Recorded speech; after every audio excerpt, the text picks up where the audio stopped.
I am happy to join you today in what will go down in history as the greatest demonstration for freedom in the history of our nation. 50 years ago, a great American, in whose symbolic shadow we stand today, signed the Emancipation Proclamation. This momentous decree came as a great big call of hope to millions of Negro slaves who had been seared in the flames of withering injustice. It came as a joyous daybreak to end the long night of their captivity. But 100 years later, the Negro still is not free.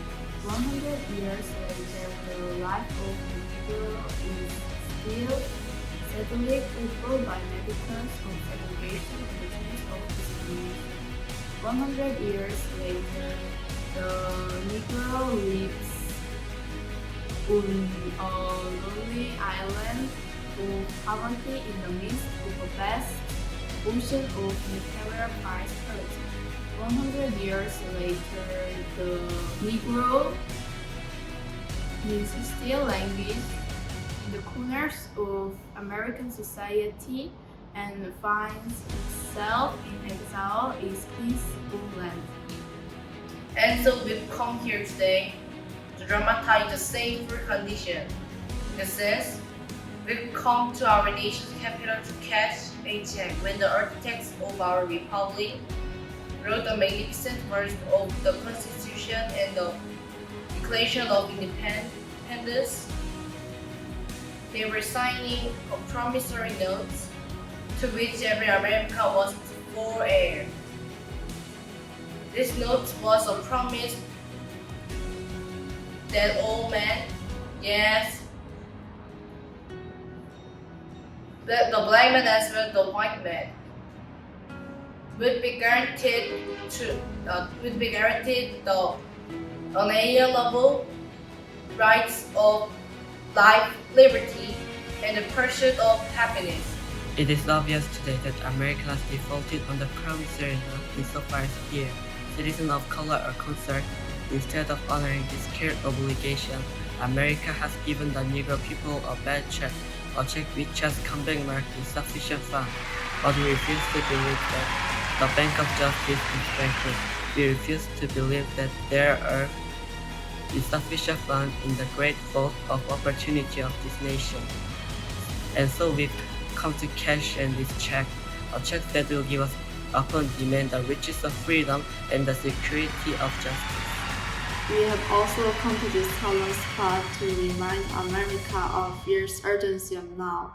This is not time to engage in the luxury of cooling off or to take the tranquilizing drug of gradualism. Now is the time to make real the promises of democracy. Now is the time to rise from the dark and desolate valley of segregation to the sunlit path of racial justice. Now is the time to lift our nation from the quicksand of racial injustice to the solid rock of brotherhood. Now is the time to make justice a reality for all of God's children. It would be fair for the nation to overlook the urgency of this moment. This veteran summer of the Negroes' legitimate discontent will not pass until there is an invigorating autumn of freedom and equality. 1963 is not an end, but a beginning. And those who hope that the Negro needed to blow off steam and will now be content will have a rude awakening if the nation returns to business and leisure. There will be little rest nor tranquility in America until the Negro is granted citizenship rights. The windmills of rebirth will continue to shake the foundations of our nation until the bright day of justice emerges. But there is something that I must say to my people who stand on the long threshold which leads into the palace of justice. In the process of gaining our rightful place, we must not be weary of wrongful deeds. Let us not seek to satisfy our thirst for freedom by drinking from the cup of fairness and equity. We must forever conduct our struggle on the high plane of dignity and discipline.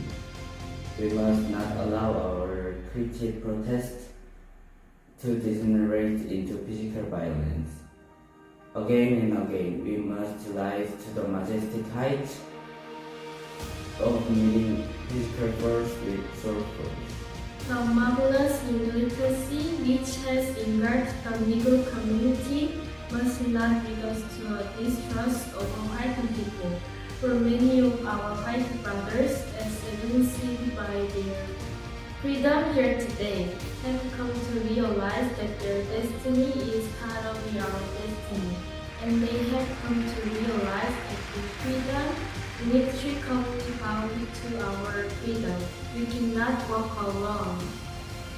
And as we walk, we must make the pledge that we shall always march ahead. We cannot turn back. There are those who are asking the devotees of civil rights, when will you be satisfied? We can never be satisfied as long as the Negro is the victim of the unspeakable horrors of police brutality. We can never be satisfied as long as our bodies, heavy with fatigue of travel, cannot get lodging in the motels of the highways and hotels of the cities. We cannot be satisfied as long as the Negro basic mobility is from a smaller ghetto into a larger one. We can never be satisfied as long as our children are stripped of their selfhood and robbed of their dignity by stating for white only. We cannot be satisfied as long as a Negro in Mississippi cannot vote, and a Negro in New York believes he has nothing for which to vote. No, we are not be satisfied, and we will not be satisfied until justice roars down like waters and righteousness like mighty streams. I am not unmindful that some of you have come here out of great trials and tribulations. Some of you fresh from narrow jail cells. Some of you from areas where your quest for freedom left you battered by the storms of persecution and staggered by the winds of police brutality. You have been the veterans of creative suffering. Continue to walk with the faith that a learned suffering is redemptive. Go back to Mississippi. Go back to Alabama. Go back to South Carolina. Go back to Georgia. Go back to Louisiana. Go back to the slums and ghettos of our northern cities. Knowing that somehow this situation can and will be changed. Let us not wallow in the valley of despair. I say to you, today, my friends, that even though we face the difficulties of today and tomorrow, I still have a dream. It is a dream deeply rooted in the American dream. I have a dream that one day this nation will rise up and live out the true meaning of its creed. We hold those truths to be self-evident that all men are created. I have a dream that one day, on the red hills of Georgia, the sons of former slaves and the sons of former slaves' owner will be able to sit down together at the table of brotherhood. I have a dream that one day, even the state of Mississippi, a state sweltering with heat of injustice, a state with heat of the oppression, will be transformed into an oasis of freedom and justice.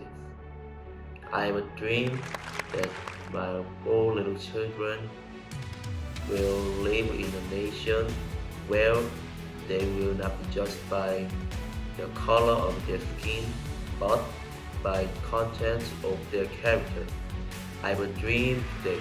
I have a dream that one day, down in Alabama, with its vicious races, with its governor having his lips dripping with the word of interposition and nullification, One day, right there in Alabama, little black boys and black girls will be able to join hands with little white boys and white girls as sisters and brothers.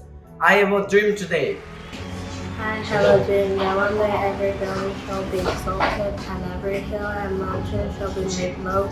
The rough places shall be made plain, and the crooked places will be straight. And the glory of the Lord will be revealed, and all of us shall see together.